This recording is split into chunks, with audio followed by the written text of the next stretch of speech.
নেই কোনো প্রারম্ভিকতা, প্রয়োজন পড়েনি কোনো সূচিপত্রের। নির্ঘণ্ট আছে কিনা জানা নেই তাও।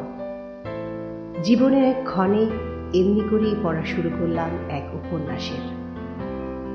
উপন্যাসের প্রতিটি পাতায় অখণ্ড মনোযোগ আমার।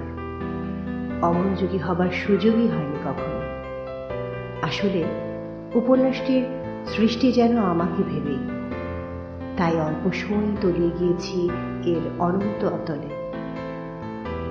কখনো কলাভবনের সিঁড়িতে ঝিরিঝিরি বৃষ্টিতে, পবিত্র রমজানে ইফতার সাথে নিয়ে, কখনো ঈদের আবেশে স্টার সিনেপ্লেক্সে, প্রিয় মুভির প্রিমিয়ার শোতে, কখনো প্রখর রোদে গোলাপগ্রামের বেঠো পথে, আবার কখনো বা শপিংয়ের ছুতোই নিউ মার্কেটের জনসমুদ্রে, কখনো স্ট্রিট ফুডের টঙে প্লাস্টিকের টুলে বসে, কখনো স্টার কাবাবে শীতাতপ আবহে, কখনো মেট্রো রেলের সিলিং ধরে দাঁড়িয়ে জনারণ্যে হারিয়ে, কখনো বা এলিভেটেড এক্সপ্রেসওয়েতে গতির ঝড় তোলা গাড়ির ভেতরে।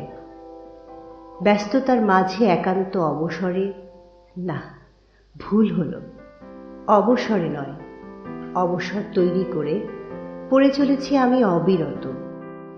কখনো হয়েছি বিস্মিত, কখনো শিহরিত, কখনো আনন্দিত, কখনো হয়েছি দুঃখিত।